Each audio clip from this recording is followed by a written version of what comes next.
हो जाएगा।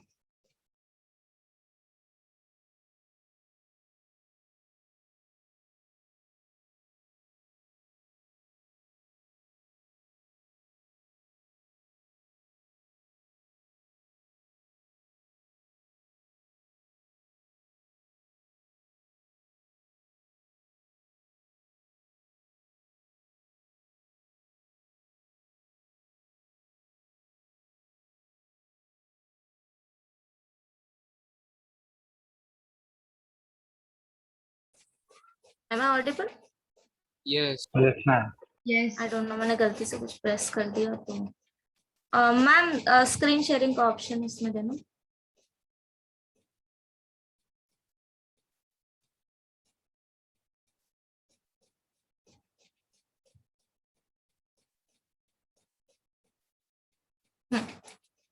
सो हम ना 1 2 3 नहीं लेते, यहाँ पे अगर हम ABCD लेंगे तो ज्यादा इजी हो जाएगा। मुझे एंगल लिखना, सो ABCDEFGH। सो फर्स्ट ट्रायंगल देखो मैंने क्या बनाया, ACE बराबर। सेकेंड ट्रायंगल तुम बना सकते हो ADF। थर्ड ट्रायंगल देखो तुम क्या बना सकते हो, AEC एंड G, राइट। पहले A ही कंसिडर करो, देन उसके बाद हम बाद में देखेंगे। सो ये हो गया AEF भी हो सकता है एंड F। नाउ हाँ, अब ये इतना हो गया, ACF AC नहीं, हाँ ACF भी हो सकता है। ओके, इतना हो गया। नाउ अब देखो ACF, नेक्स्ट एंगल तुम ये बना सकते हो, दैट इज ACF। ओके, एक और बना सकते हो ADG, करेक्ट? Yes. है ना?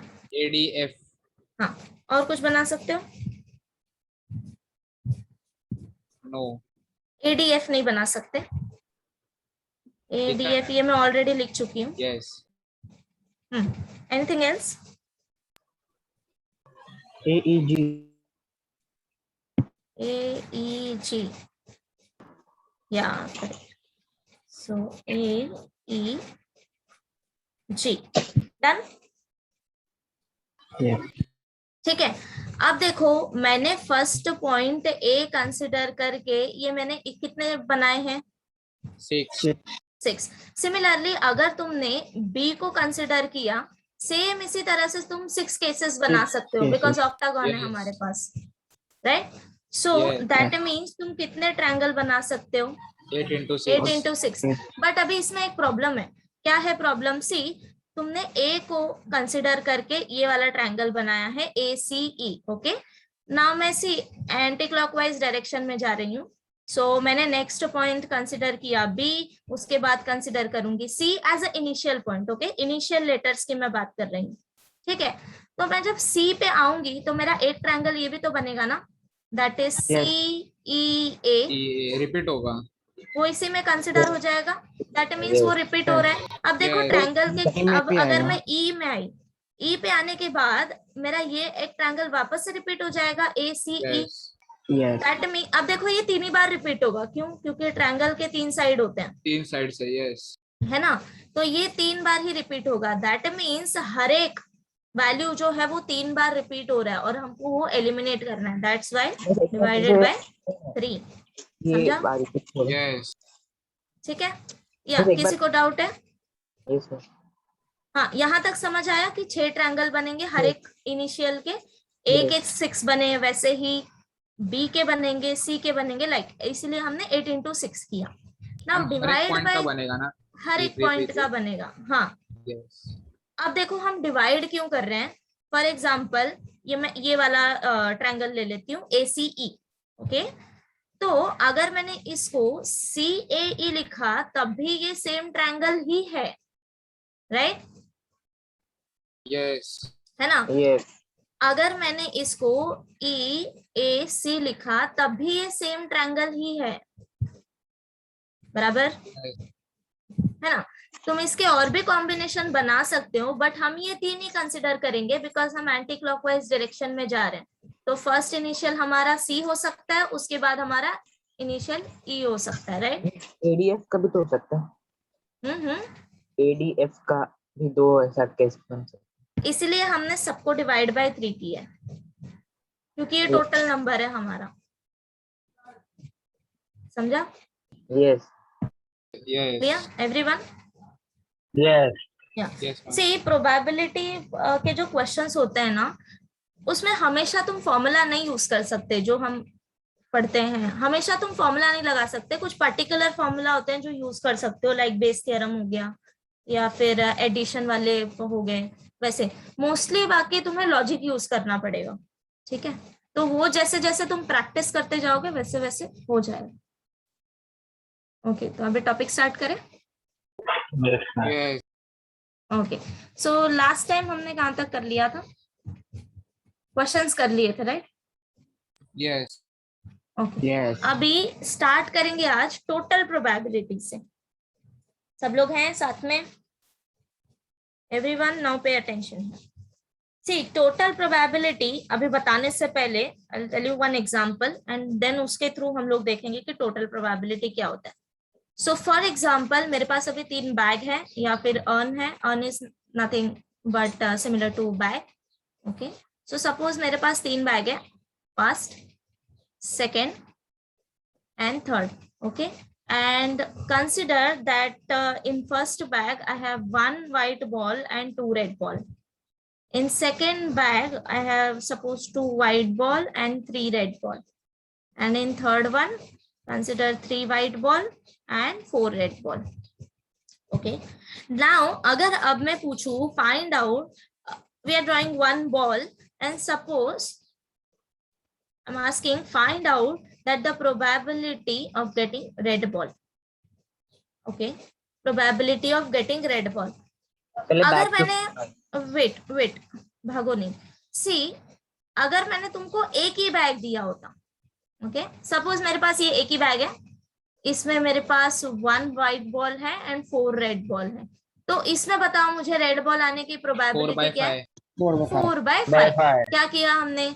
टोटल रेड बॉल जितने थे डिवाइड बाय हमने टोटल नंबर ऑफ बॉल किए, बराबर। But now here I am asking probability of getting red ball, but मैंने तुम्हें बताया नहीं है कि ये किस बैग में से आएगा, राइट? Yes. मैंने नहीं बताया यहाँ पे कि तुम्हें ये सिलेक्ट करना है या इसमें से लेना है या थर्ड में से लेना है। तो कौन सा कंसिडर करोगे? तीनों में से आएगा। बराबर। तो हम क्या करेंगे, हम सबकी प्रोबेबिलिटी फाइंड आउट करेंगे कि इसमें से आने का चांस कितना है, इसमें से कितना है एंड थर्ड वन में से कितना है, ठीक है? सो अब मुझे बताओ कि probability of getting red ball given की बैग तुम्हारा 1 है, क्या आएगा?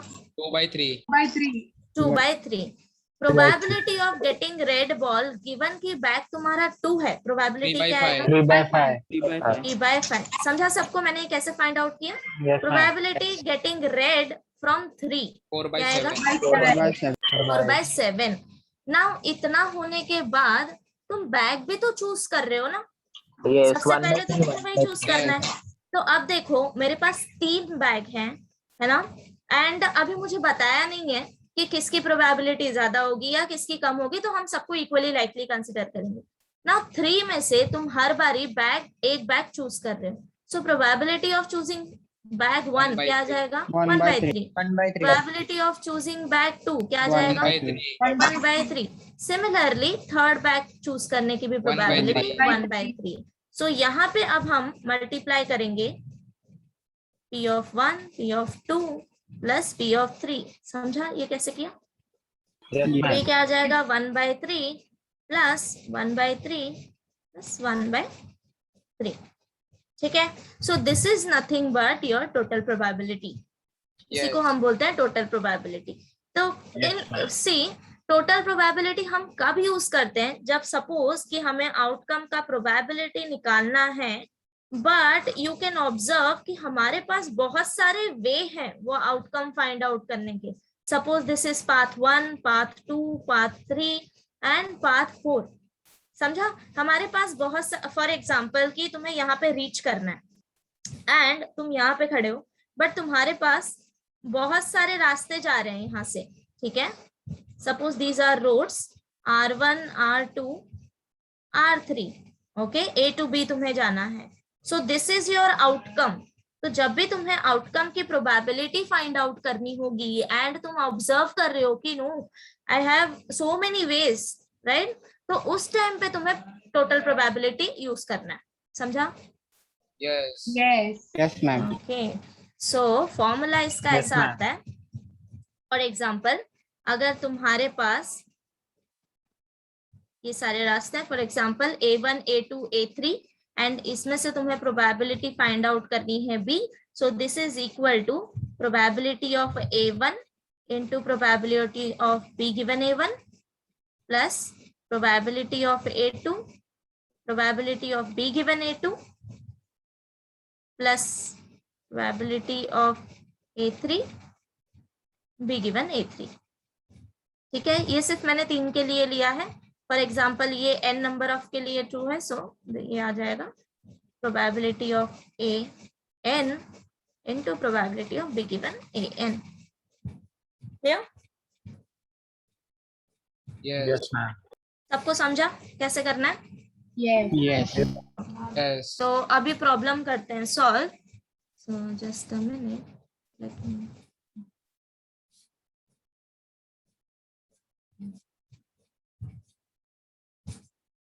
हाँ, क्वेश्चन दिख रहा है? Yes. हाँ. सी, पहले क्वेश्चन प्रॉपर्ली रीड करो. फर्स्ट वन वैसा ही है, सेम जैसा अभी मैंने मेंशन किया है, बस वैल्यूज थोड़े डिफरेंट होंगे.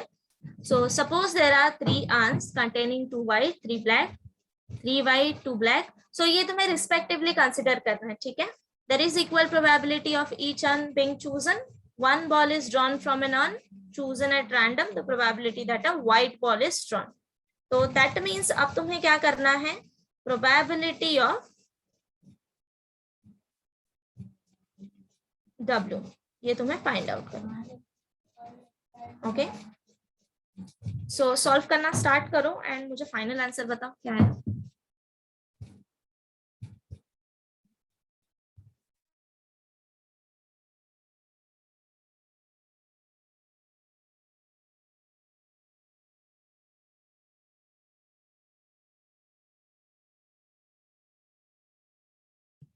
Three by five.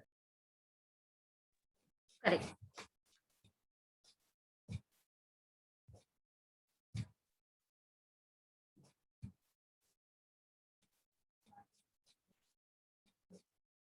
Three by five. मिला? सबको मिला? What about others? 3 by 5 मिला. Good A option. Good.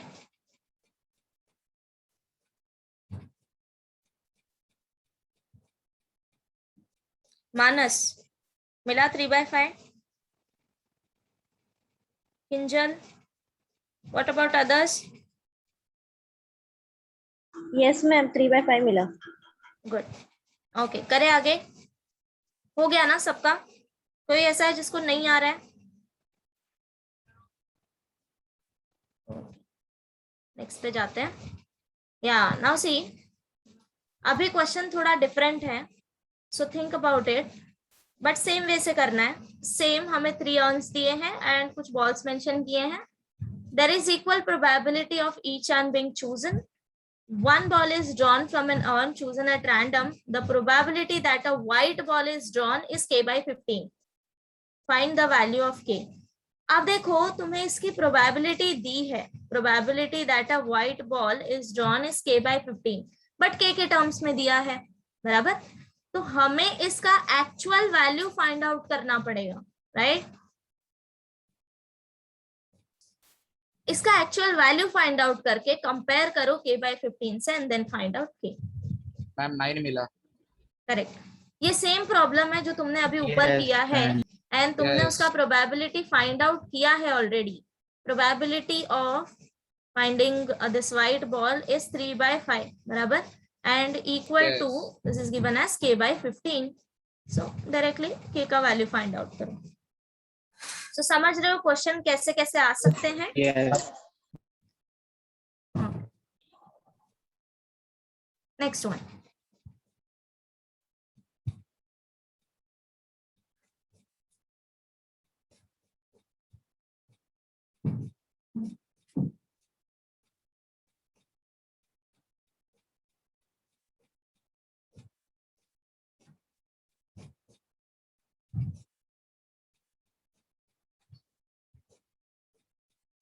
See in this question, question number 3, सारी प्रोबेबिलिटी तुम्हें ऑलरेडी मेंशन कर दिए हैं, बस तुम्हें असेंबल करना है, राइट? अब देखो आइडेंटिफाई कैसे करोगे, जिनको समझ आ गया है वो कर लो, एंड जिनको नहीं आ रहा है समझ में, आई टेल यू कि कैसे हम इसको सॉल्व करेंगे, कैसे आइडिया लगाएंगे कि टोटल प्रोबेबिलिटी यूज हो रही है। सी a person goes to office either by car, scooter, bus or train. तो इतने मुझे अभी ऑप्शन दिए हैं, P1, these are path, P1, P2, P3 and P4। ये सिर्फ मैंने नोटेशन लिया है, ओके? तुम्हारी मर्जी, तुम यहाँ पे कुछ भी ले सकते हो। सो ये मेरे ऑप्शंस हैं, ठीक है, कार, स्कूटर, बस और ट्रेन। नाउ अब देखो इसकी प्रोबेबिलिटी दी है इसको चूज करने की 1/7, 3/7, 2/7 and 1/7. Next thing, probability that he reach office in time if he take car, scooter, bus or train. तो on time reach करने का probability भी दिया है तुम्हें, that is 7/9, 8/9, 5/9 and 8/9. Find the probability that he reached office in time. Now see, this is your outcome. कि वो time पे जा रहा है, ठीक है, on time, okay? Now path कितने हैं तुम्हारे पास? आइदर वो कार से टाइम पे जा सकता है, स्कूटर से जा सकता है, बस से या फिर ट्रेन से, राइट? हमें नहीं पता फिलहाल कि ये टाइम पे कौन सा चीज यूज करके पहुंच रहा है, राइट? तुम्हें सिर्फ ये प्रोबेबिलिटी फाइंड आउट करनी है कि वो टाइम पे पहुंच रहा है। Now you have 3 paths using P1, P2, P3 and P4. So use law of total probability. तुम्हें टाइम पे पहुंचना है, so कंसिडर कर लो P of T, this is equal to, suppose वो P1 का यूज करके टाइम पे जा रहा है, so P your probability of P1 and probability of T given P1. इसका मतलब क्या हुआ? probability of P1 दिया है 1/7 and टाइम पे पहुंचने की probability क्या है? 7/9, बराबर? Yes. तो ये 1/7 into 7/9 प्लस सपोज पाथ 2 का यूज कर रहे हैं, सो P of P2 and P of time पे पहुंचना गिवन P2। सो ये प्रोबेबिलिटी दी है 3/7 into टाइम पे पहुंचने की प्रोबेबिलिटी इज 8/9।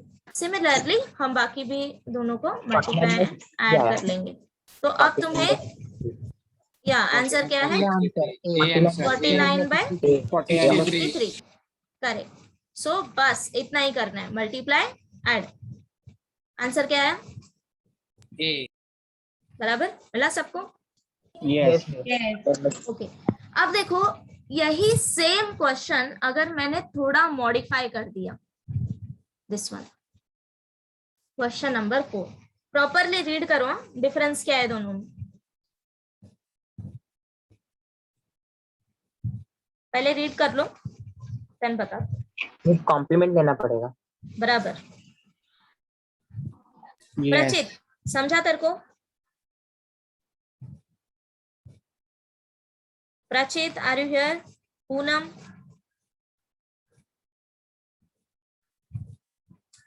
सी पहले वाले क्वेश्चन में क्या दिया था? हमें पूछा था ऑफिस टाइम पे कि ऑफिस टाइम पे पहुंचने की प्रोबेबिलिटी क्या है, और हमें वही प्रोबेबिलिटीज दे दी थी using path 1, path 2, path 3 and path 4, बराबर?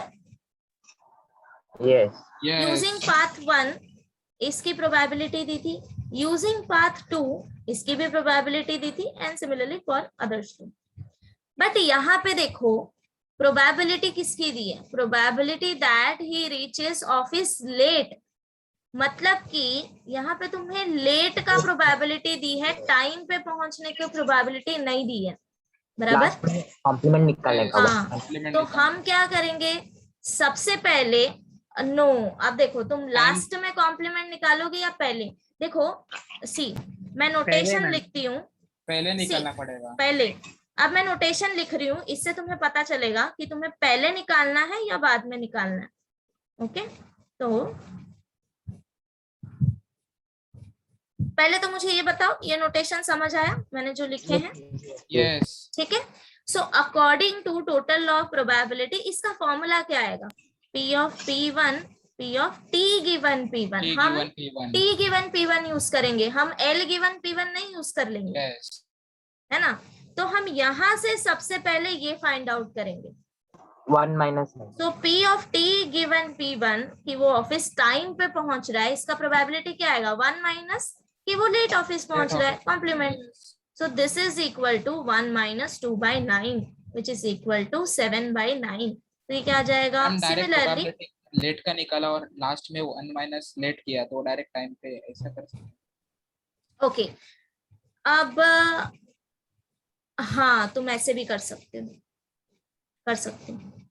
तो तुम एक काम करो, अभी तुम वैसे कैलकुलेशन करके सॉल्व करो एंड बाकी सब ये वाला कैलकुलेशन करो। मैम ठीक है? सेम ही आंसर आएगा ना? आंसर Same सेम ही आएगा, आएगा। दिस इज जस्ट फॉर कि चेक करो कि कैसे आ रहा है। ठीक है, अब देखो जब तुम इसका कॉम्प्लीमेंट निकालोगी, ये सेम तुम्हारा प्रीवियस क्वेश्चन जो था वही आ जाएगा। Yes Yes ma'am, same answer है 49 by 63। समझा? यस समझा कैसे Yes. करना है? सो अकॉर्डिंगली तुम क्या कंसिडर कर रहे हो, इसके हिसाब से प्रॉब्लम चेंज होगा। मिस लास्ट में भी कंसिडर किया तो आ रहा है मिस, लास्ट में अगर कॉम्प्लीमेंट। बट सी लास्ट में अगर कॉम्प्लीमेंट तुम यूज करोगे तो स्टार्टिंग में तुम्हें ये चेंज लेना पड़ेगा। Yes, प्रोबेबिलिटी जैसे लेट अभी, का आएगा। हाँ जैसे अभी किसी ने बताया ना, किसने बताया था ये? Yes. somebody told me ना कि प्रोबेबिलिटी ऑफ लेट फाइंड करेंगे। Yes ma'am. हाँ, सो तेजस करेक्ट। अगर सी तुम ऐसे नहीं यूज कर सकते कि प्रोबेबिलिटी ऑफ टाइम पे एंड देन, नहीं पहले तुम- लेट ऐसा नहीं आएगा, पहले लेट का आएगा बाद में टाइम। हाँ बाद में तुम कॉम्प्लीमेंट। लेट लेकर फिर कॉम्प्लीमेंट लेकर। हाँ हो गया, सबका हो गया। यस यस तो समझा टोटल प्रोबेबिलिटी कैसे Yes, यूज करना है? जब तुम्हें आउटकम निकालना हो बट तुम ऑब्जर्व कर रहे हो कि वो बहुत सारे पाथ से आ रहे हैं, तब तुम्हें टोटल प्रोबेबिलिटी यूज करना है। Now will go for Bayes theorem. उसके पहले will see what is Bayes theorem. Okay, तो ये तुमने 11th में भी किया होगा कि बेस थ्योरम क्या होता है।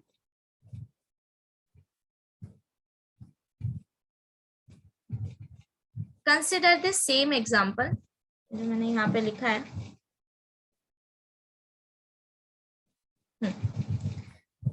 ये सेम एग्जांपल देखो, यहाँ पे मैंने तुम्हें क्वेश्चन पूछा था that find out the probability of getting red ball, है ना? आउटकम निकालना था, हमारे पास बहुत सारे पाथ थे P1 P2 P3। अगर मैं तुम्हें ये बोलूं कि मैंने एक बॉल निकाल लिया है जो कि रेड बॉल है, but find out the probability कि मैंने वो रेड बॉल बैग 1 में से निकाला है। सी मैंने यहाँ पे नोटेशन फॉर्म में भी दिखाया है, प्रोबेबिलिटी ऑफ I यानी कि bag 1 given the ball is red. समझा मेरा क्वेश्चन? समझा सबको? मैम रिपीट करो ना। हाँ सी ध्यान से सुनो, पहले मेरा क्वेश्चन था कि तुम्हें रेड बॉल फाइंड आउट करने की, रेड बॉल निकालने की प्रोबेबिलिटी फाइंड आउट करनी है, राइट? कि वो बैग 1 में से हो, 2 में से हो, 3 में से हो, आई डोंट नो कि किस में से है, यस बट तुम्हें उसकी प्रोबेबिलिटी निकालनी। Now the question changed. My question is कि मैं बॉल निकाल चुकी हूं जो कि रेड है, but I am asking that what is the probability कि वो बैग 1 में से होगी। मिस ऐसा करना, probability of I into probability of R by I upon R by probability of P total निकालने का। Probability of R I। हाँ मैं बता, करेक्ट वैसे ही कुछ करना है। सबसे पहले मुझे ये बताओ कि सबको क्वेश्चन समझा? क्वेश्चन क्या है? Yes ma'am Yes ma'am. Okay, अब मैंने क्या किया है, तुम्हें आउटकम दे दिया है कि तुम्हारा आउटकम क्या है, रेड बॉल। अब मैं तुम्हें पाथ पूछ रही हूँ कि पाथ 1 होने की प्रोबेबिलिटी क्या हो सकती है, पाथ 2 होने की प्रोबेबिलिटी क्या हो सकती है। समझा क्वेश्चन? समझा? यस मैम Yes ओके, सो इस केस में हम बेस थ्योरम यूज करेंगे। बेस थ्योरम कब यूज करना है? जब तुम्हें आउटकम ऑलरेडी दे दिया हो और तुम्हें पाथ की प्रोबेबिलिटी पूछी गई हो, तब तुम्हें बेस थ्योरम यूज करना है. Okay, now the question is what is Bayes theorem. So let me write this.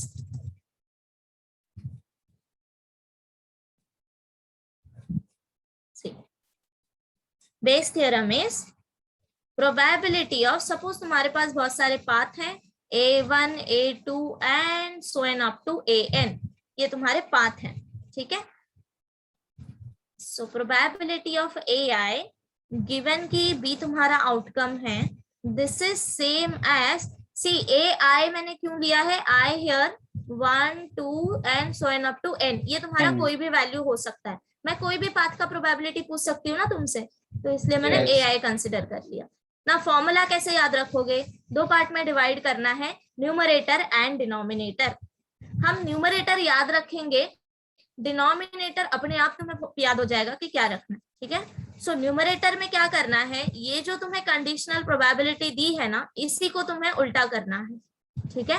तो ये क्या हो जाएगा, probability of B given AI.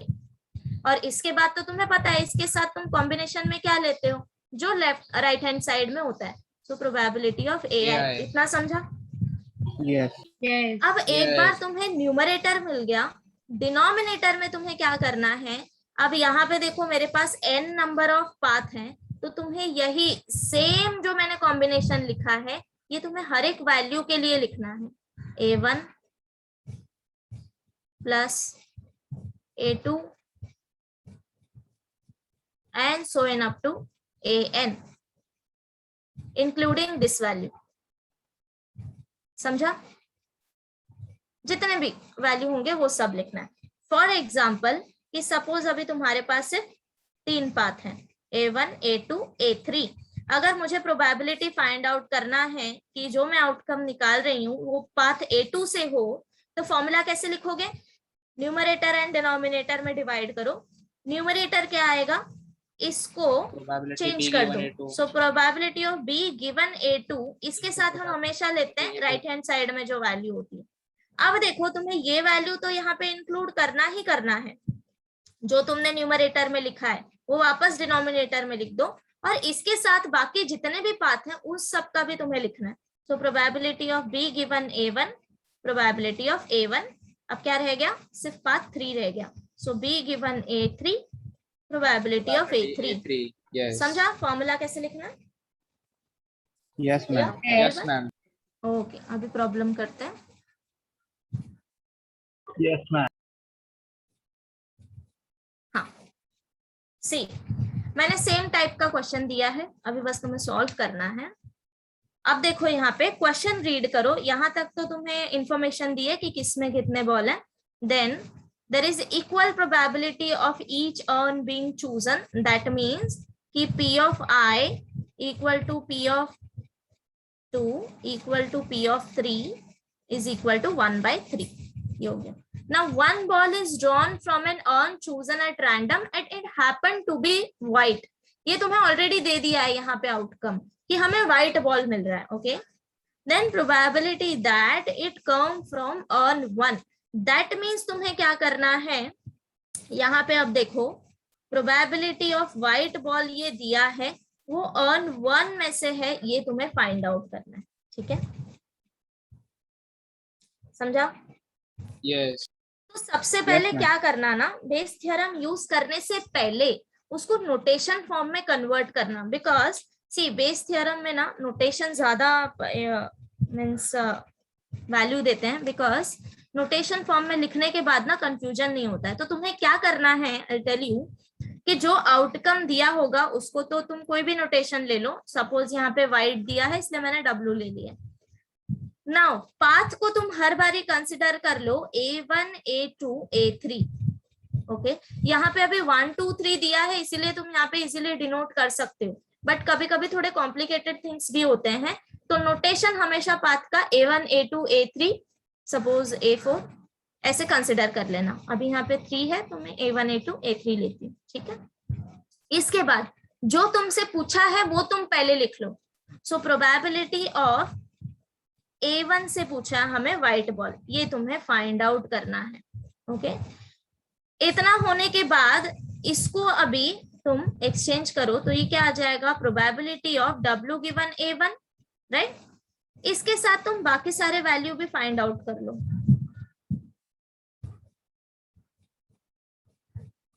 समझा?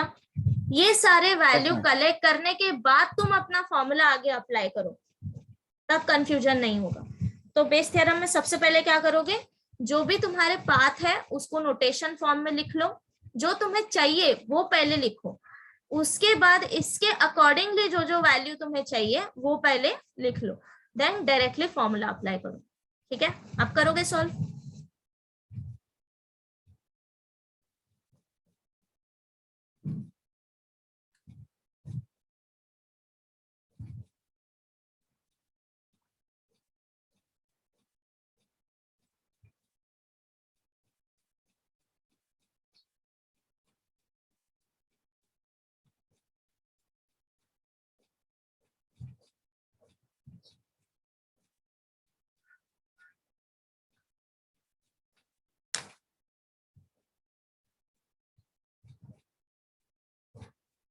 मिस 1/3 आ रहा है। 1/3? मैम 2/9 आ रहा है, 2/9। एक minute.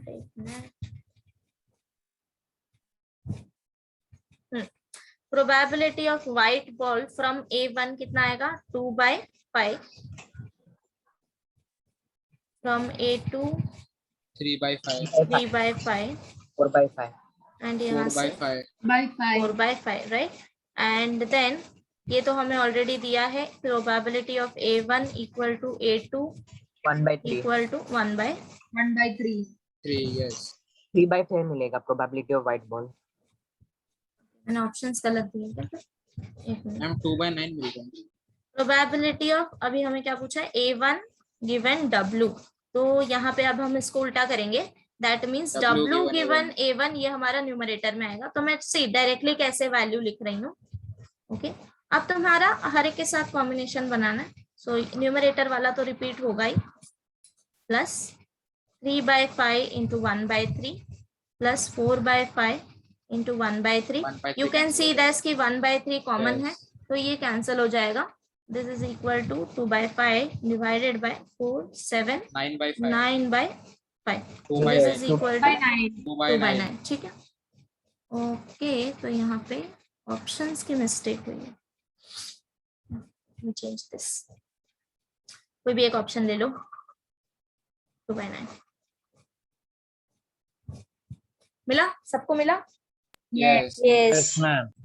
Okay, so same way में अभी नेक्स्ट सम सॉल्व करना,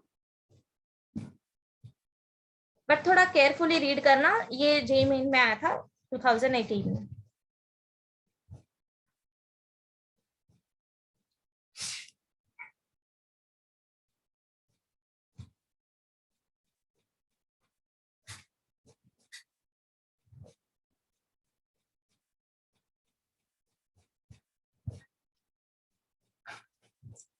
अगर क्वेश्चन ना समझे तो पहले क्वेश्चन समझो एंड आस्क मी, ओके, मैं हिंट देती हूँ तब।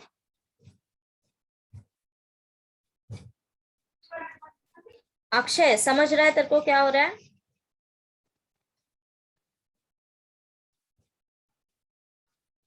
अनिरुद्ध,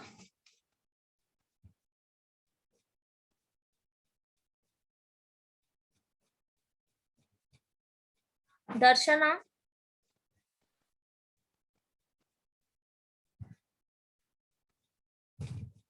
कीप रिस्पॉन्डिंग, कौस्तुभ, Yes, ma'am. आ रहा है, समझ आ रहा है क्या कर रहे हैं हम? हाँ मैम। सी अगर किसी को भी नहीं समझ आ रहा है वो मुझे फ्रैंकली नो बोल सकते हैं, कोई दिक्कत नहीं है।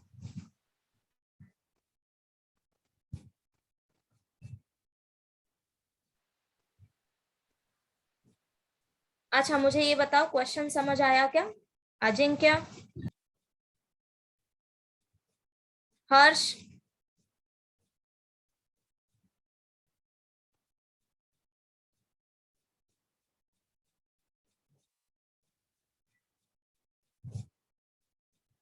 मैम क्या शेरॉन नहीं दिख रही, नहीं आई क्या?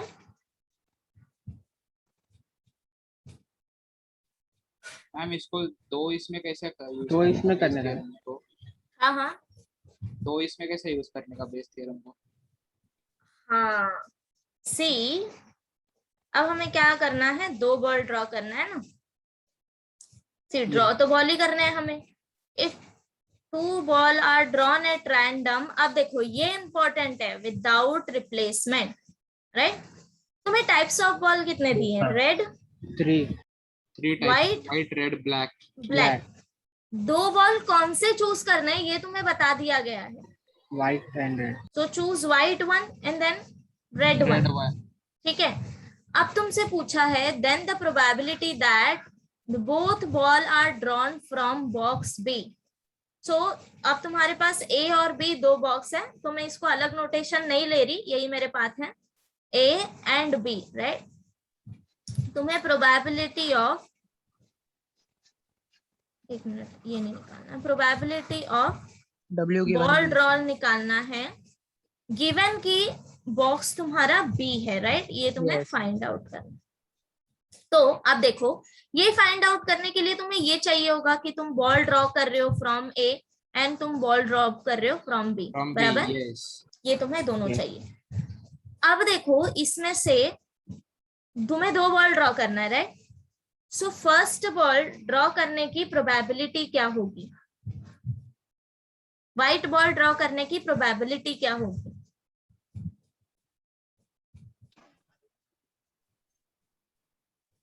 टू बाई सेवन इनटू, अब ये बताओ कि रेड बॉल ड्रॉ करने की प्रोबेबिलिटी क्या होगी, ए में से, ठीक है, 3/6 बिकॉज विदाउट रिप्लेसमेंट। सिमिलरली इसका भी फाइंड आउट कर लो।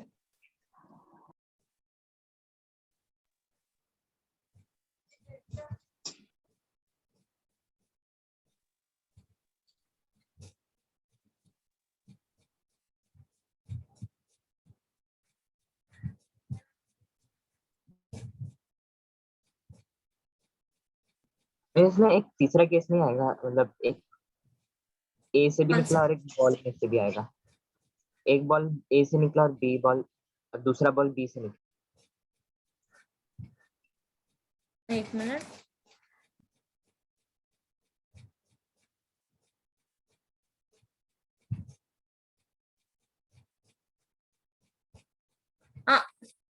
सी यहाँ पे दिया है, if two balls are drawn at random without replacement from a randomly selected box, एक ही में से निकालना है विदाउट रिप्लेसमेंट।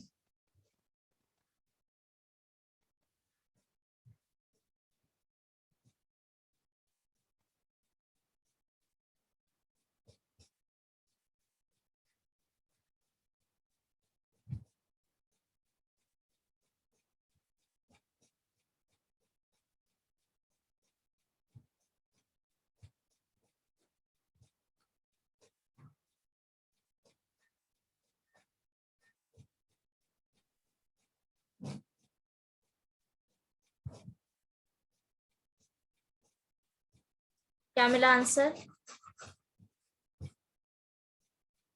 1/9।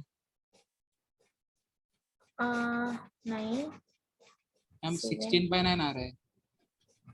कैलकुलेशन सी, वैल्यू सारे हैं तुम्हारे पास, कैलकुलेशन चेक करो, कहीं कुछ मिस्टेक कर रहे हो।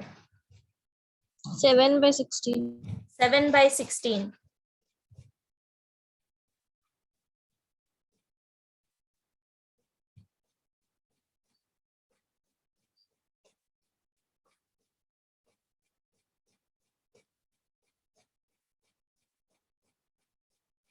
मिला क्या सबको, 7/16? कैलकुलेशन चेक करो।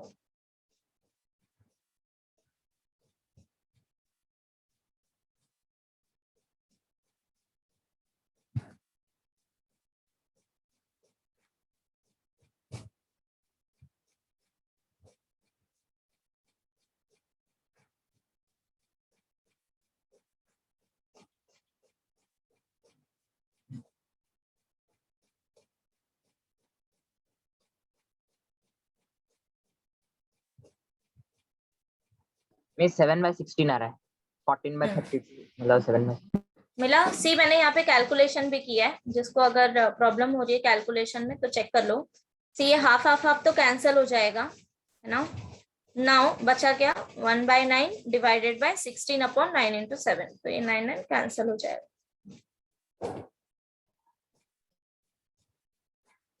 ठीक है एवरीवन, मैम नीचे का सोल्यूशन देखो ना। Yes, ma'am. सी ये एरो समझ आया ना, मैंने ये क्यों किया है, ये सेम यहाँ पे रिपीट होगा, मैंने लिखा नहीं है।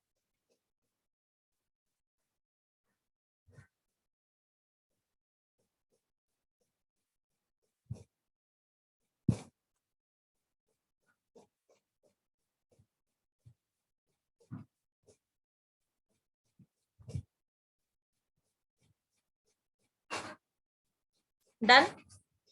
Yes ma'am. अगर सबका हो गया तो क्वेश्चन नंबर 7 ट्राई करो। Yes.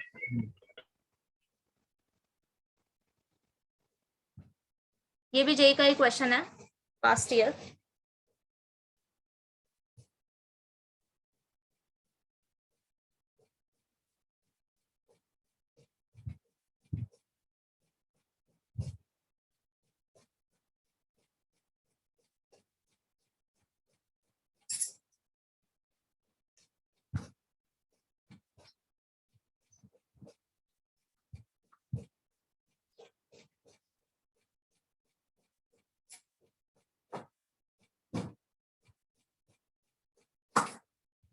सार्थक, श्रावणी,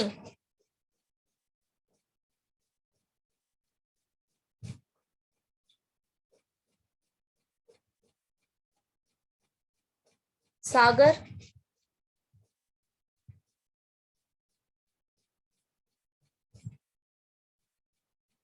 क्वेश्चन समझा गाइस?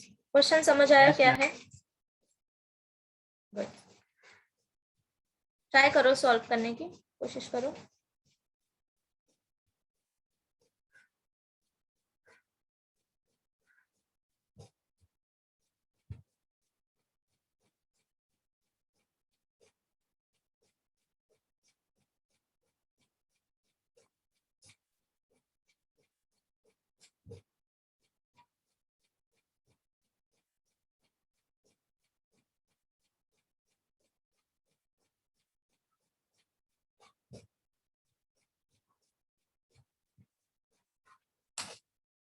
Eight bye 17।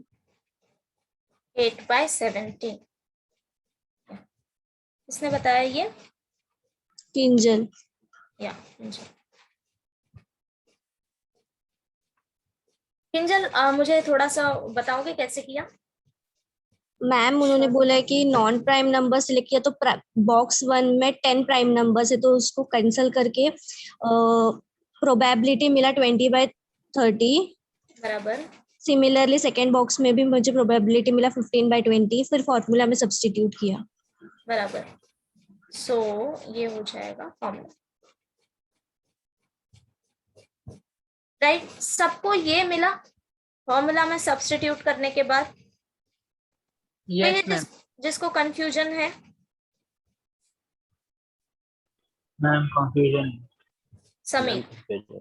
हाँ देखो क्या करना है, सबसे पहले तो अगर तुमने क्वेश्चन रीड किया तो ये ऑब्जर्व हो गया कि हमारे पास 2 बॉक्स हैं। Yes, ma'am.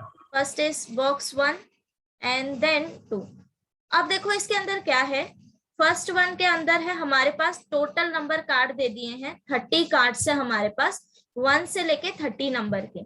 बॉक्स 2 में हमारे पास सिर्फ 20 कार्ड्स है from number 31 to 50, right? A box is selected at random and a card is drawn from it. The number on the card is found to be non-prime number. So see यहाँ पे outcome क्या है ये तुम्हें दे दिया है कि जब तुम कार्ड ड्रॉ करोगे तो वो नॉन प्राइम नंबर आएगा। Okay, now the probability that the card was drawn from box 1। अब तुम्हें पाथ पूछ रहा है कि वो किस पाथ में से आने की प्रोबेबिलिटी क्या है, 1 में से आने की प्रोबेबिलिटी क्या है। So probability of path 1 given कि वो नॉन प्राइम है, ठीक है? सो सबसे पहले तो फॉर्मूला क्या आएगा इसका कि प्रोबेबिलिटी ऑफ, हम नॉन प्राइम ड्रॉ कर रहे हैं from 1 and probability of PU 1। Similarly formula समझा, ये सेम चीज यहाँ पे भी रिपीट होगी। Yes, ma'am. इतना समझ आया? अब देखो, बट अब तुम्हें ये प्रोबेबिलिटी फाइंड आउट करना पड़ेगा। Probability of getting non prime when the box is 1, probability of selecting non prime when the box is 2। अब देखो 1 to 30 में से नॉन प्राइम नंबर काउंट करना ज्यादा इजी रहेगा या प्राइम नंबर काउंट करना ज्यादा इजी रहेगा? Prime. Prime number. सो 1 से लेके 30 में प्राइम नंबर कौन कौन से आएंगे? 2, 3, 5, 7, 13, 17, 11, 19, then 23, 29, राइट? Yes, सो ma'am. इतना ही है। तो टोटल कितने नंबर हो गए ये? 10. 10 नंबर। 10 सो नंबर 30 में से 10. अगर 10 नंबर तुम्हारे प्राइम है तो नॉन प्राइम नंबर कितने आएंगे? 20. 20। सो 20 divided by total number of cards, ये हो गई प्रोबेबिलिटी। ये जो 20 है वो n ऑफ np गिवन 1 है। हमें प्रोबेबिलिटी चाहिए तो हम टोटल नंबर से डिवाइड करेंगे। सेम हम बैक 2 में से भी प्रोबेबिलिटी निकालेंगे। सो अभी 31 में से 31 to 50 प्राइम नंबर कितने आएंगे? So prime number are 31, then 37, 41, 43, 47. That's it, right? So कितने हो गए ये? 5 नंबर हो गए। If 20 में से 5 cards are prime, then how many cards will be non-prime? 15, right? 15. So 15 30 में से हम चूज कर रहे हैं। अब आ गए सारे वैल्यू, और ये P1 P2 इक्वली लाइकली है तो हाफ हाफ आएगा, वो कैंसिल हो जाएगा। Yes. तो फाइनली तुमको यही मिलेगा 20/30 डिवाइडेड बाय 15/20 प्लस 20/30। इसको कैलकुलेट कर लो, आंसर 8/79।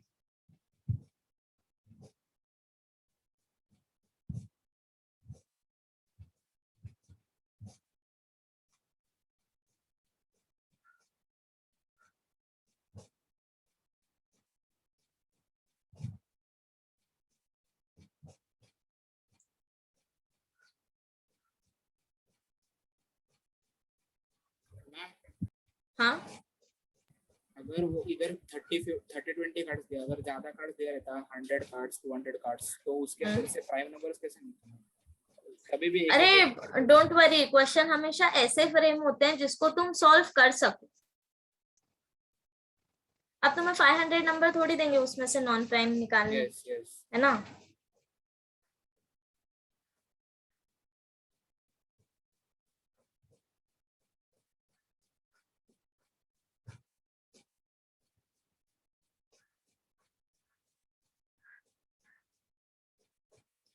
ओके, करें नेक्स्ट। हो गया सबका? Yes. ओके ओके, तो अभी हमारे क्वेश्चंस हैं प्रोबेबिलिटी और बाइनोमियल से, तो पहले हम वो कर लेंगे। सी, अभी तुम्हारा प्रोबेबिलिटी से रिलेटेड पोर्शन खत्म हुआ।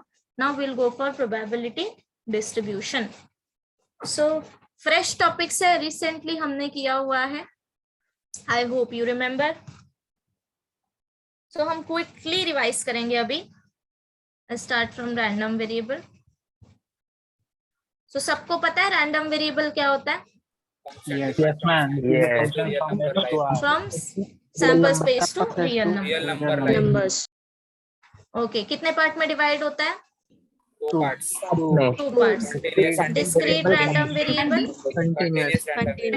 Continuous random variable. नाउ इसमें सबसे पहले आता है पीएमएफ। पीएमएफ के दो कंडीशन क्या है? Yeah, is equal probability is Yeah. greater than equals to 0 and summation of probability is equal to 1. Summation 1। Correct, सबको पता है। सारी प्रोबेबिलिटी ग्रेटर देन 0 होनी चाहिए और सबको ऐड कर दो तो 1 आना चाहिए। सेम यहाँ पे हमने पढ़ा था PDF, that is probability distribution function. तो यहाँ पे हमें फंक्शन दिया होगा, Function. उसका यूज करना है। So function greater than equal to 0 होना चाहिए and next condition is integral 1 होना चाहिए। लिमिट जो दिया रहेगा हमें, हम वही कंसिडर करेंगे। बट डेफिनेशन वाइज जाए तो -∞ to ∞ रेंज लेते हैं, ठीक है? सेकेंड थिंग पढ़ा था हमने CDF. नाउ CDF के लिए सी यहाँ पे तुम्हें फॉर्मूला याद रखना ही रखना है. वो हमारा ट्रिक था कि सपोज x p और f फाइंड आउट करना है. तो मैंने बताया था फर्स्ट वैल्यू सेम आएगा, सेकेंड वैल्यू स्टार्टिंग से लो, जहां तक पूछा है ऐड करो, लाइक दैट. ठीक है, बट फॉर्मूला भी तुम्हें याद होना ही चाहिए for JEE purpose. So f of x is equal to probability of x less than equal to x. जो भी यहाँ पे x दिया रहेगा उससे लेस देन वाले, less than and less than equal to वाले केसेस के लिए प्रोबेबिलिटी कंसिडर करना है. फाइन. Yes. Second, Yes. यहाँ पे CDF कैसे निकाला था? By integration. Yes. f of x equal to denominator हमेशा जो तुम्हें लोअर लिमिट दिया होगा वो लेना, या फिर माइनस इंफिनिटी. अपर लिमिट हमेशा तुम्हारा फिक्स होगा, that is a variable x, और यहाँ पे हम एक डमी वेरिएबल लेंगे, that is f of t dt. This is your CDF. Now इसके बाद किया था हमने expectation and variance. So expectation is equal to summation of xi pi Yeah. Yes. and variance of x is equal to summation of, see ये पहले मैं first form लिखती हूँ, that is xi minus mu is nothing but this expectation whole square into pi. Yes. तुम्हें ना ये दोनों form याद रखना है, बिकॉज कभी कभी प्रॉब्लम्स फर्स्ट फॉर्म से सॉल्व होते हैं इन जेई. ओके, बोर्ड के लिए हमेशा तुम यूज करो सेकेंड ये वाला फॉर्म, बट जेई के लिए तुम्हें फर्स्ट वाला फॉर्म भी याद रखना है, बिकॉज मोस्टली प्रॉब्लम इससे सॉल्व हो जाता है. Okay, and here expectation is summation को जस्ट रिप्लेस करो इंटीग्रेशन से, upper limit and lower limit, and then f of x dx, p के जगह पे हमारा अभी cp के जगह पे f आ जाएगा एंड x यहाँ पे मल्टीप्लाई में. वेरिएंस के लिए सेम फॉर्मूला जो यहाँ पे मेंशन किया है वही, बस एक्सपेक्टेशन अकॉर्डिंगली चेंज होगा. एंड स्टैंडर्ड डिविएशन तो सबको पता है, standard deviation is positive square root of variance. ये तो हम बचपन से करते आ रहे हैं, राइट. नाउ इसके बाद किया था Bernoulli trial, binomial distribution, and then will see what is Poisson distribution. तो सबसे पहले what is Bernoulli trial. So I told you Bernoulli trial क्या होता है, फाइनाइट एंड इंडिपेंडेंट इवेंट्स अगर हो तो first one is exactly 2 outcome तुम्हें मिलेगा, दैट इज आउटकम तुम्हें 2 मिलेगा, सक्सेस एंड फेलियर, है ना. एंड सेकेंड कि दोनों का each trial equal probability of success, means probability of success remain same. तुम जितने भी ट्रायल करो प्रोबेबिलिटी ऑफ सक्सेस ये तुम्हारा सेम आएगा. यहाँ पे ट्रिपल सी कैसे होगा, हाँ ठीक है, समझा. इसके बाद यहां से तुम्हें मिलता है, अगर तुम n टाइम इसको रिपीट करो तो ये हो जाएगा तुम्हारा बाइनोमियल डिस्ट्रीब्यूशन. बाइनोमियल डिस्ट्रीब्यूशन जिसका हम हमेशा अभी यूज करेंगे आगे.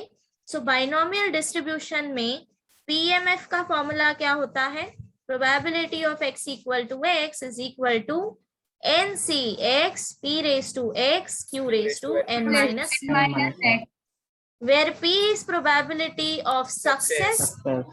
Now success डिपेंड करता है कि तुम x क्या डिफाइंड कर रहे हो. जो तुमने x डिफाइंड किया होगा वही तुम्हारा सक्सेस हो जाएगा. उसका कॉम्प्लीमेंट लोगे दैट इज 1 माइनस p, तो वो तुम्हारा फेलियर हो जाएगा. सो रिलेशन क्या है p एंड q के बीच, p is equal to 1 minus q. Okay, और ये x जो है ये तुम्हें क्वेश्चन में मेंशन किया होगा कि कितना वैल्यू लेना है. ओके, नाउ x यहाँ पे कहां से शुरू हो सकता है, 0 1 2 and so N up to whole numbers consider करना है. Binomial distribution is a discrete random variable. Why, because मैंने x का वैल्यू तुम्हें फाइनाइट वैल्यू दिया है जो तुम काउंट कर सकते हो, बराबर. अब मुझे क्विकली बता दो मीन और वेरिएंस क्या होता है। एनपी पढ़ा है और हमने, एनपी बराबर और याद है, सबको याद है। Mean is NP and variance is NPQ. ये तुम्हें याद रहना ही चाहिए because most of the JEE problem में ऑब्वियसली तुम्हें एनपी पी और क्यू डायरेक्टली नहीं देंगे, है ना।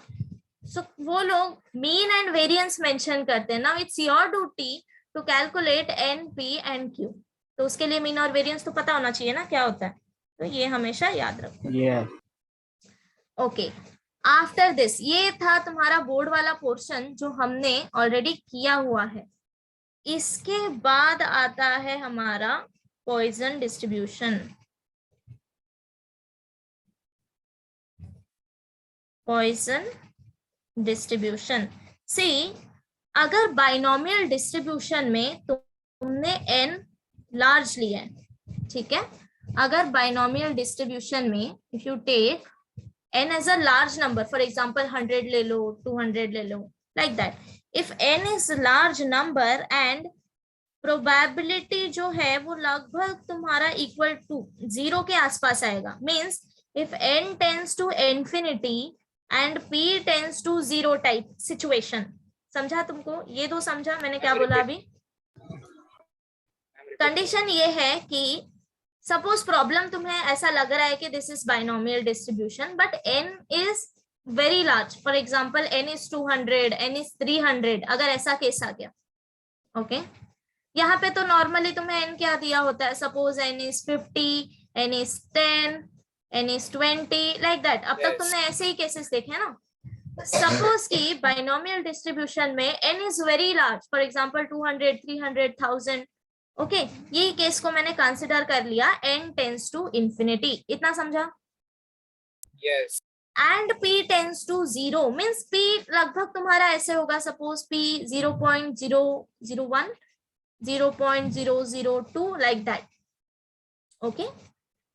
तो इस केस में अगर तुमने पॉइजन डिस्ट्रीब्यूशन यूज किया तो जो आंसर तुम्हें बाइनोमियल डिस्ट्रीब्यूशन से मिल रहा था वैसे ही ऑलमोस्ट अप्रोक्सीमेटली आंसर तुम्हें पॉइजन डिस्ट्रीब्यूशन से मिलेगा।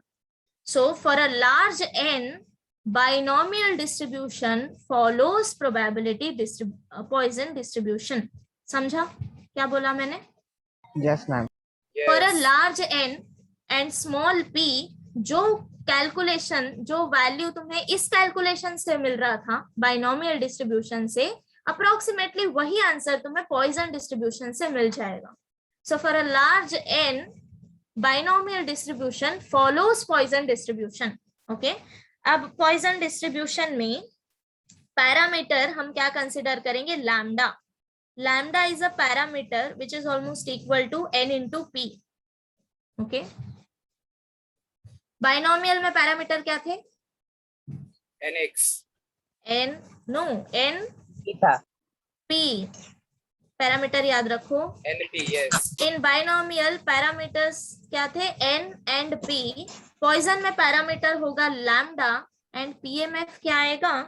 दैट फॉर्मूला ये आएगा, probability of x equal to x is equal to e raise to minus lambda, lambda raise to x upon x factorial. ये तुम्हें याद रखना है। एंड यहाँ पे भी x हम 0 से लेके so N up to means whole number consider करेंगे। Clear?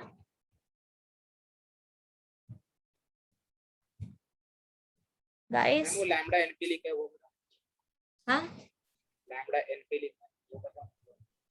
yeah, here lambda is your parameter. See, Poisson distribution follows binomial distribution with parameter lambda equal to n and p। Binomial के case में अगर तुम्हें binomial पता है तो तुम ये लैम्डा कैलकुलेट कर सकते हो। यस। ठीक है, सी मैं बताती हूँ ये मैंने क्यों कंसिडर किया है वो भी बताती हूँ। नाउ अब देखो, सपोज तुम्हारे पास क्वेश्चन है जो बाइनोमियल जैसा दिख रहा है बट n तुम्हारा बहुत लार्ज है एंड तुम्हें कैलकुलेशन करना है, तुम्हारे ऑप्शंस जो है वो कैलकुलेशन मांग रहे हैं कि तुम्हें कैलकुलेशन करना है, ठीक है, but n is very large. तो उस केस में तुम क्या कर सकते हो? ये कैलकुलेशन करने की जगह पे तुम पॉइजन डिस्ट्रीब्यूशन का कैलकुलेशन कर सकते हो using this PMF. So instead of using this PMF NCx p raised to x u raised to n minus x, तुम ये वाला पीएमएफ यूज कर सकते हो e raised to minus lambda lambda raised to x upon n factorial. अभी यहाँ पे lambda तुम कंसिडर करना n into p. समझा ये क्यों लिया है मैंने? Yes, ma'am. Yes, ma'am. Okay अगर डायरेक्टली तुम्हें क्वेश्चन में दे दिया है कि दिस इज पॉइजन डिस्ट्रीब्यूशन, तो लैम्डा तुम्हें कैलकुलेट करना पड़ेगा. तो उस केस में तुम्हें वो कंडीशंस देंगे what is mean and all, तो वहां से तुम फाइंड आउट Ma'am. कर सकते हो. Exponential का वैल्यू कैसे फाइंड करें? है e रेज टू एक्सपोनेंशियल का value. Yes, ma'am. E raised to minus lambda का वैल्यू कैसे फाइंड करें? नहीं सी ऑप्शंस भी तुम्हें अकॉर्डिंगली क्वेश्चन ही दिए होंगे, don't worry about that. Yes, ma'am. समझ गए? ओके तो पहले अभी इतना देख लो, देन विल प्रोसीड. 2 मिनट का ब्रेक लेते हैं, विल प्रोसीड. सो रीड कर लो अभी मैंने जो बताया है, फिर आगे बताती हूँ.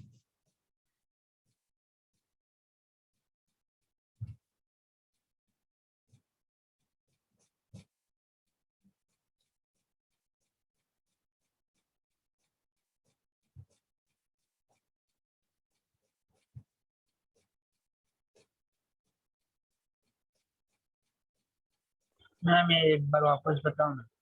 Poisson distribution. हाँ यस मैम. ओके सी पॉइजन डिस्ट्रीब्यूशन होता क्या है एक्चुअली, ये समझा तुम्हें? बाइनोमियल डिस्ट्रीब्यूशन समझ आया? Yes ma'am. सो सी दोनों का पीएमएफ तुम्हें याद रखना है. हाँ ये तुम्हें याद रखना ही पड़ेगा कि बाइनोमियल का पीएमएफ क्या होता है और पॉइजन का क्या होता है. सो बाइनोमियल के केस में सपोज एन अगर तुम्हारे पास लार्ज आ गया एंड तुम्हें कैलकुलेशंस करना है, ठीक है, तो उस केस में तुम पॉइजन का पीएमएफ यूज कर सकते हो. Why? Because for large n and small p, जब n तुम्हारा लार्ज होगा और प्रोबेबिलिटी स्मॉल होगी, उस केस में binomial distribution follows Poisson distribution. मतलब कि जो आंसर तुम्हें बाइनोमियल से मिलेगा अप्रोक्सीमेटली वही आंसर तुम्हें पॉइजन से मिल जाएगा. ठीक है, तो इस पर्पस के लिए पॉइजन डिस्ट्रीब्यूशन हम यूज करते हैं. तुम्हें याद क्या रखना है कि पॉइजन डिस्ट्रीब्यूशन का पीएमएफ क्या होता है, ये तुम्हें याद रखना है. ये जो मैंने बताया ये कॉन्सेप्ट था. Okay that what is Poisson distribution. Now PMF ये तुम्हें याद रखना है कि PMF is e raised to minus lambda lambda raised to x upon x factorial. जैसे बाइनोमियल में n and p पैरामीटर थे कि ये क्वेश्चन में दिया होगा तब जाके तुम आगे प्रोसीड कर सकते हो, राइट? क्यों नहीं ले रहे यहाँ पे? बिकॉज क्यू हम जो है क्यू से फाइंड आउट कर सकते हैं directly. So parameter is n and p in case of binomial distribution. In case of Poisson distribution parameter हमारा लैम्डा आएगा. ठीक है, एंड एक्स वैल्यू ये तो तुम्हें क्वेश्चन में दिया होगा कि तुम्हें प्रोबेबिलिटी कहां तक कैलकुलेट करनी. सो ये बेस्ड अपॉन क्वेश्चन. ओके करें अभी आगे. नाउ जैसे बाइनोमियल में मीन एंड वेरिएंस क्या था? मीन था हमारा np एंड वेरिएंस था npq. ये तुमने याद रखा है.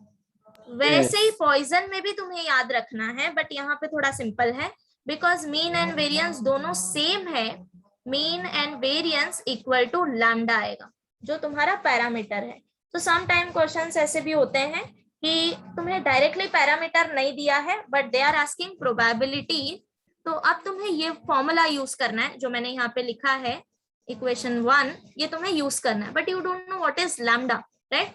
तो उसके लिए तुम्हें एक्स्ट्रा कंडीशंस भी दी होंगी. फॉर एग्जांपल अगर मीन दे दिया तो मीन और वेरिएंस में lambda, see mean and variance is lambda, तो यहाँ से तुम लैम्डा कैलकुलेट कर सकते हो. समझा? इधर से सेम क्यों आ रहा है? हाँ दोनों सेम क्यों है इधर? Yes. सी इसका ना डेरिवेशन होता है, बट ये तुम्हारे पोर्शन में अभी नहीं है, ये हायर स्टडीज में आता है, स्टैटिस्टिक में mean and variance find out करना। नहीं, एक ठीक है, बार मीन एंड वेरिएंस ना हम यूजिंग दिस पीएमएफ हम एक्सपेक्टेशन एंड वेरिएंस कैलकुलेट करते हैं। तो अगर no I am not going to tell you this derivation, ये डेरिवेशन जो है तुम जब हायर स्टडीज में जाओगे स्टैटिस्टिक में या फिर या मोस्टली स्टैटिस्टिक में ही लेते हैं वो लोग डेरिवेशंस कि मीन और वेरिएंस कैसे निकालते हैं। सेम हम यहाँ पे एनपी और एनपीक्यू कैसे आया ये हम वहां पे देखते हैं। तो जब तुम मीन और वेरिएंस कैलकुलेट करोगे ना तो वो सेम आता है लैम्डा इस केस में, पॉइजन के केस में जब तुम पीएमएफ ये लेते हो e raise to minus lambda lambda raise to X upon X factorial.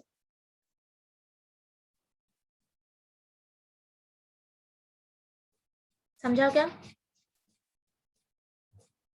Hello, Yes, ma'am. ठीक है। तो मैं डेरिवेशन नहीं बता रही अभी क्योंकि बेकार में कंफ्यूजन होगा और वो तुम्हारे पोर्शन में है भी नहीं। सो अगर स्टिल तुमको जानना है सो मैं मेंशन करूंगी। ये ऐसा ही आता है, हम नॉर्मली ऐसे निकालते हैं summation of P I X I होता है ना एक्सपेक्टेशन। तो अभी यहाँ पे बस तुम्हें फॉर्मूला अभी ये यूज करना पड़ेगा that this is equal to this is your probability. So 1 by 1 करके e raise to lambda lambda raise to this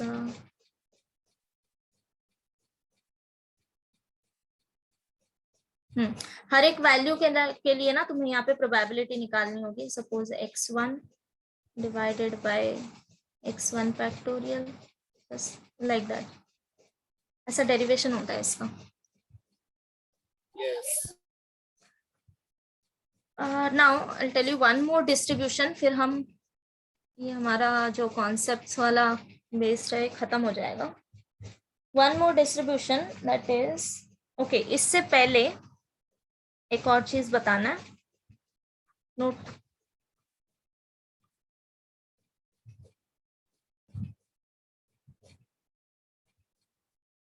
C. Suppose मेरे पास दो रैंडम वेरिएबल हैं। First one is x which follows Poisson distribution with parameter lambda 1। जैसे हम binomial में लिखते थे ना x follows binomial distribution with n, p, वैसे ही Poisson के लिए हम ऐसे लिखेंगे x follows Poisson distribution with parameter lambda। So suppose I have one random variable x which follows Poisson distribution with parameter lambda 1। Suppose मेरे पास एक और random variable है। नाउ सी x और y कोई वैल्यू नहीं है, ये दोनों रैंडम वेरिएबल्स हैं, ठीक है, जो मैंने कैपिटल लेटर से डिनोट किए हैं। सो y follows Poisson distribution with parameter lambda 2। Notation समझा क्या दिया है? Yes. x एक रैंडम वेरिएबल है वो भी पॉइसन डिस्ट्रीब्यूशन फॉलो कर रहा है एंड y एक रैंडम वेरिएबल है जो पॉइसन डिस्ट्रीब्यूशन फॉलो कर रहा है, बट दोनों का पैरामीटर अलग है। इसमें लैम्डा 1 है and here value is lambda 2। Then x plus Y, see ये भी एक रैंडम वेरिएबल ही आएगा जब तुम दो रैंडम वेरिएबल को ऐड करोगे। सो ये भी तुम्हारा फॉलो करेगा Poisson distribution with parameter lambda 1 plus lambda 2। समझा? Yes. सपोज अगर Yes, क्वेश्चन ma'am. ये दिया है, मैं बताती भी हूँ question. Suppose a type of question, suppose तुम्हें दिया है x follows Poisson distribution with parameter 2। Suppose y follows Poisson distribution with parameter 4। Okay, तो यहाँ पे lambda 1 क्या हो गया? 2 and lambda 2 is 4। Okay, now I am asking अगर ये दोनों पॉइसन डिस्ट्रीब्यूशन फॉलो कर रहे हैं तो x plus y Poisson distribution follow करेगा विद पैरामीटर। तो here I am asking parameter. तो अगर तुम्हें ये नहीं पता है तो ये निकालना मुश्किल होगा। सो दैट्स व्हाई ये रिजल्ट याद रखो कि this will follow a Poisson distribution with parameter 6। और एक हो सकता है कि हाँ हाँ, n नंबर के लिए बाकी ऐड करते जाना है, ये मैंने 2 के लिए बताया है, yes n के लिए ऐड कर देना है। सपोज x, y और z दिया है, तो this will follow a Poisson distribution λ1 plus λ2 plus λ3। lambda 3 okay, yes now suppose अगर मैंने बोला कि x follows poison with 2, y follows poison with 4, find out mean of random variable x plus y, क्या करोगे? Ma'am repeat करो। x follows poison distribution with parameter 2, y follows poison with parameter 4. I'm asking find out expectation or mean of x plus y. 6 आएगा। 6 6 समझा? आएगा yes Yes. समझा type of question कैसे हो सकता है? yes Yes. तो ये एक रिजल्ट याद रखो। Now a last distribution, that is normal distribution.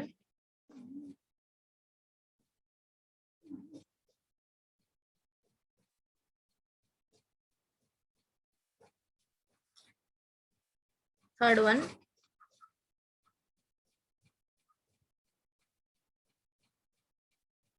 Normal distribution.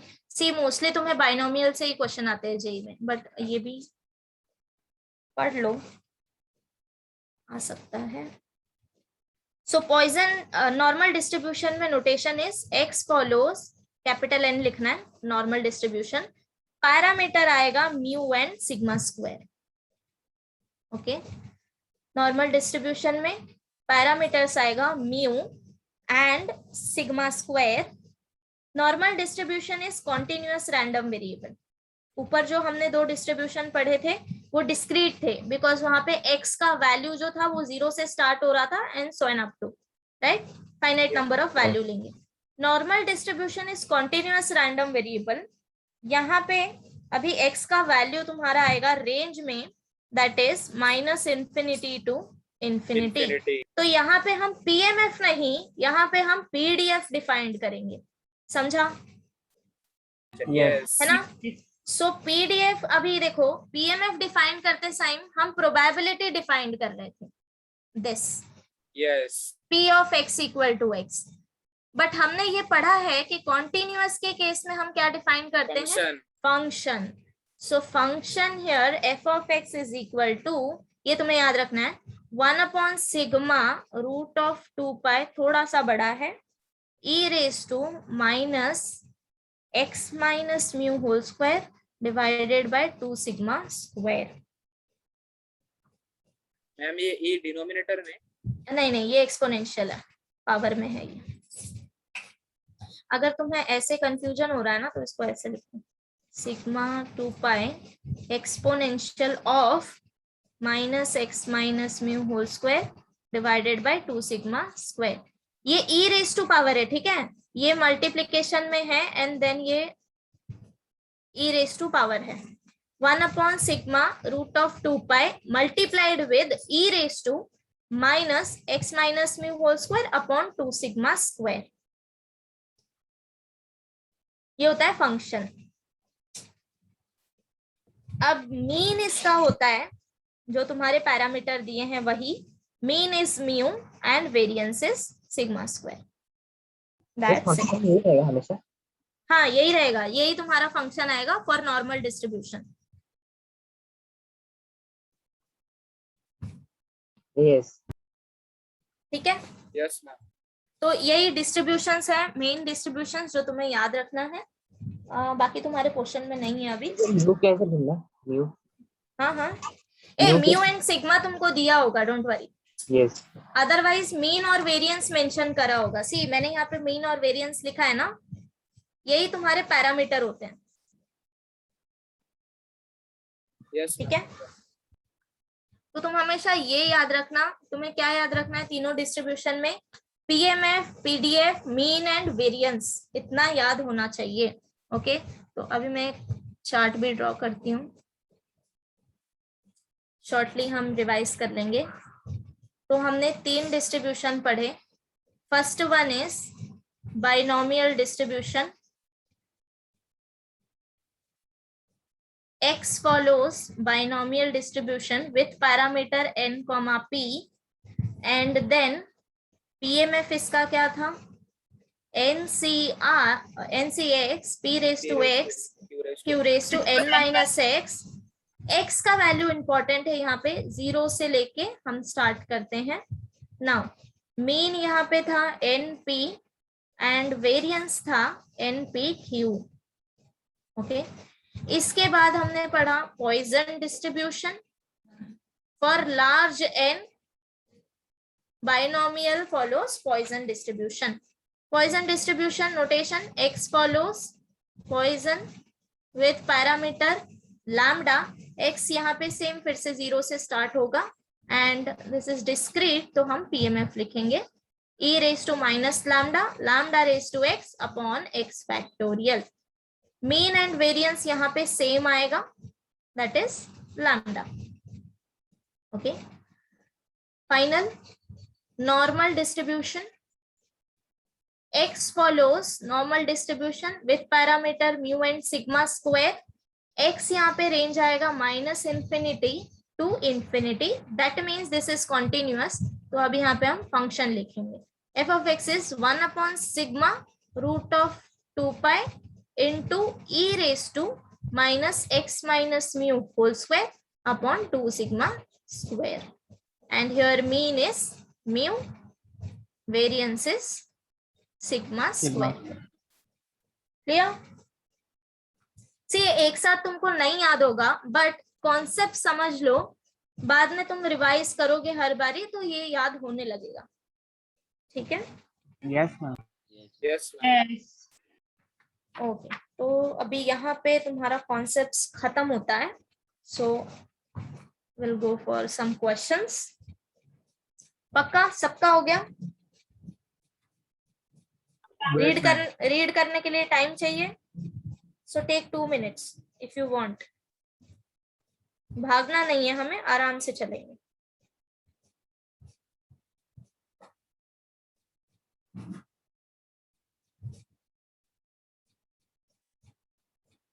सी अगर किसी को भी लगे कि स्पीड में जा रहे हैं तो बता दिया करो, ठीक है?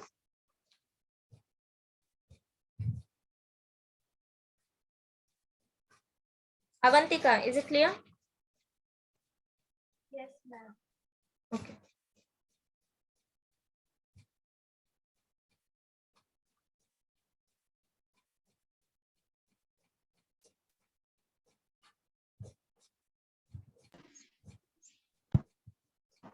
ये इसका फॉर्मूला क्या है?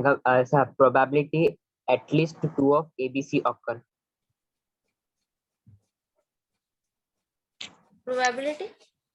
Probability of at least 2 of ABC occur. हाँ, दो, एक मिनट. एटलीस्ट 2 ऑफ ABC मतलब कि कोई 2 हो सकता है या फिर कोई 3 हो सकता है, राइट? Yes. Any 2 or 3. यहाँ पे फिर कॉम्बिनेशंस डिपेंड करता है कि क्वेश्चन क्या आएगा. इसमें फॉर्मूला क्या है? Probability of B intersection C plus probability C intersection A plus probability A intersection B minus 2 of probability A intersection B intersection C. Okay okay, हाँ हाँ, एक मिनट.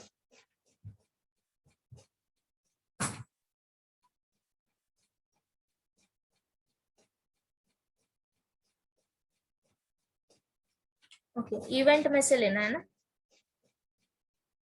Yes.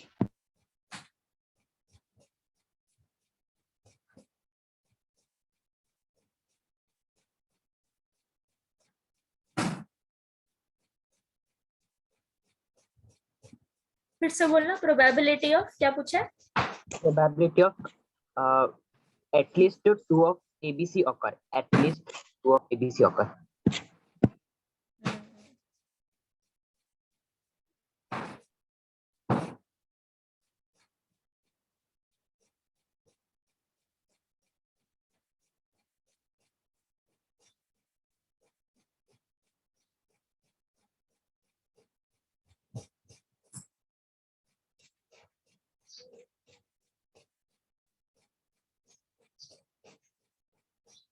सो हम लेंगे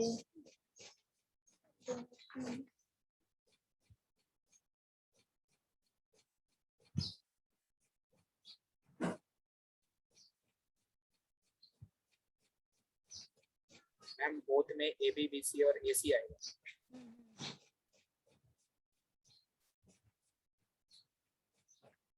इंटरसेक्शन हम 2 का, देन उसके बाद हम 3 का कंसिडर करेंगे.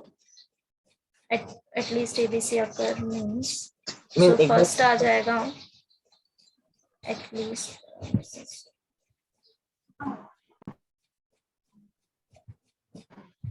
मीन्स एक बार ए और बी का इंटरसेक्शन आएगा, फिर एक बार बी और सी का, फिर एक ए और सी का, तो एटलीस्ट 2. हाँ वही बोल रही हूँ ना. तो हम कॉम्बिनेशंस लेंगे एटलीस्ट. सी एटलीस्ट 2 मतलब कि क्या, 2 and 3 है ना. तो Yes. तुम्हें ऐसे लेना है कि 2 साथ में हो रहे हैं एंड देन तीनों साथ में हो रहे हैं, ऐसे लेना है. तो इसमें फिर कॉम्बिनेशंस आ जाएंगे ए बी बी सी ए सी, ये हो जाएगा 2 का कॉम्बिनेशन. एंड देन उसके बाद तुम्हें लेना है no, this is something different. Wait. Ma'am वो सेट में वेन डायग्राम. हाँ.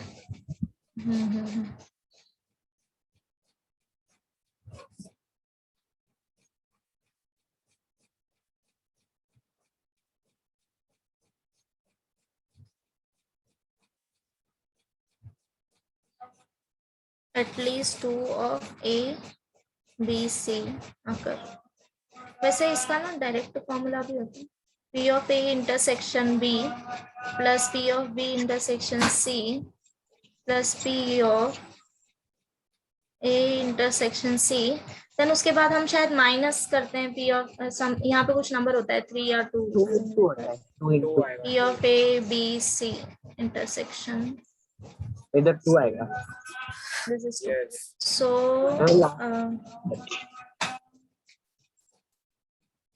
yeah, मैम वो बीच वाला 3 वाला 3 बार रिपीट होगा तीनों में, तो इसलिए 2 में. इसलिए हम इसको 2 बार माइनस करेंगे. बराबर. और एक भी केस था दैट है ना, this is at least no exactly 2 of A B C occurs. तो 3 वाला नहीं आएगा, सिर्फ 2 वाला आएगा. हाँ, तो यहाँ पे तुम्हें ये जितनी बार तुम ऐड कर रहे हो ना, वो सब तुम्हें माइनस करना है. -3 करना पड़ेगा. 3 into intersection. -3 होना चाहिए ना, इधर 2 है इधर तो. अब देखो अगर हाँ बोलो क्या बोल रहे थे. 3 बार माइनस होगा ना, 3 into प्रोबेबिलिटी ऑफ. अगर एग्जैक्टली बोला तो 3 बार माइनस होगा. यस. अगर एटलीस्ट बोला है तो फिर 2 बार ही होगा, क्योंकि हम एक केस तो कंसिडर करेंगे ना एबीसी का. यस मैं समझा, है ना. अगर एग्जैक्टली बोला है तो फिर तुम्हें माइनस कर देना है. ओके. सो 1-2 प्रॉब्लम सॉल्व करते हैं देन स्टॉप. नो हमारा टाइम हो गया है ना शायद. क्वेश्चन नोट कर लोगे 2 मिनट में. यस. हाँ प्रैक्टिस कर लेना.